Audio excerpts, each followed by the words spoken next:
Selamat datang di channel 2 Kacamata edisi spesial. Kita dapat chatting dari Bapak Haryo Tamtomo. Beliau meminta supaya kita menyampaikan sebuah cerita dengan judul Kisah Pak Paimo Penjaga Kuburan Angker.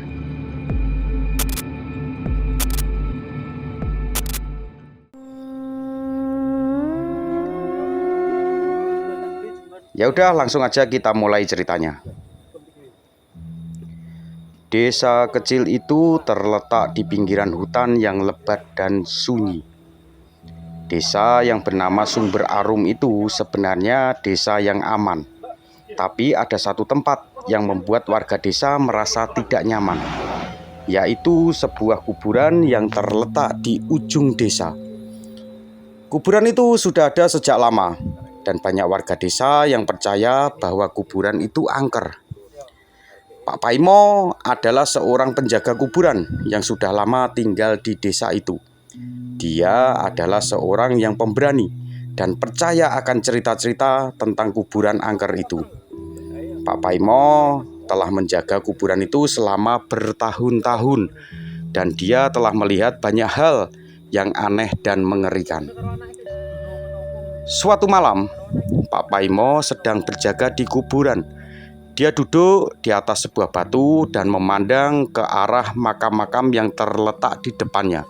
Tiba-tiba, dia mendengar suara-suara aneh yang datang dari dalam kuburan. Suara itu seperti suara orang yang berbicara, tapi tidak jelas apa yang dikatakan. Pak Paimo merasa takut, tapi dia tidak ingin menunjukkan ketakutannya.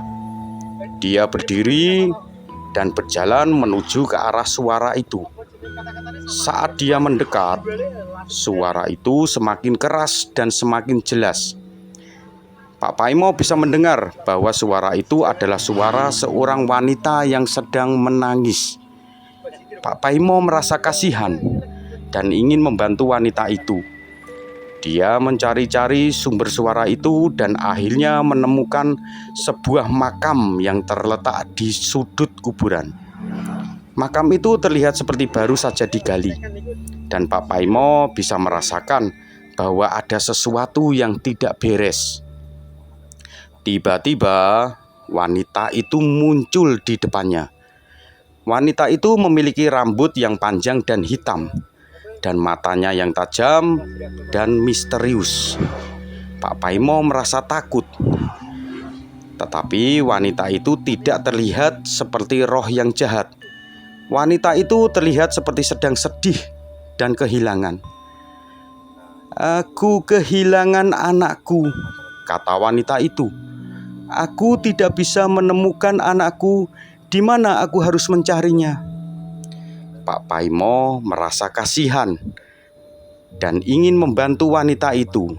Dia bertanya kepada wanita itu tentang anaknya, dan wanita itu menceritakan bahwa anaknya telah meninggal beberapa tahun yang lalu. Pak Paimo merasa bahwa dia baru memahami sesuatu. Dia merasa bahwa wanita itu tidak bisa beristirahat dengan tenang karena dia masih mencari anaknya. Pak Paimo memutuskan untuk membantu wanita itu. Dia membawa wanita itu ke makam anaknya dan menunjukkan kepadanya bahwa anaknya telah dimakamkan di sana. Wanita itu menangis dan meratapi anaknya. Tapi Pak Paimo bisa merasakan bahwa wanita itu mulai bisa beristirahat dengan tenang.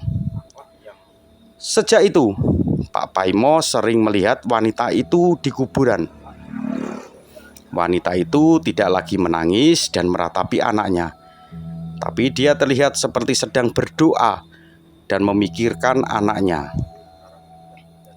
Pak Paimo merasa bahwa dia telah membantu wanita itu untuk beristirahat dengan tenang, dan dia merasa puas dengan apa yang telah dilakukan.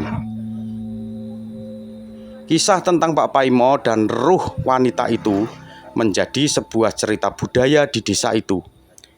Banyak warga desa yang percaya bahwa Pak Paimo telah membantu roh wanita itu untuk beristirahat, dan mereka merasa berterima kasih kepada Pak Paimo. Pak Paimo tetap menjaga kuburan itu dengan penuh semangat, dan dia terus membantu roh-roh lain yang terperangkap di kuburan itu untuk mencapai kedamaian abadi. Demikianlah kisah yang dikirimkan oleh Bapak Haryo Tamtomo, yang katanya kisah tersebut adalah kisah nyata yang pernah terjadi di desanya. Baiklah, terima kasih Anda sudah menyimak. Semoga Anda diberikan kesehatan, bahagia, dan panjang umur. Salam sejahtera, Rahayu, Rahayu, Rahayu.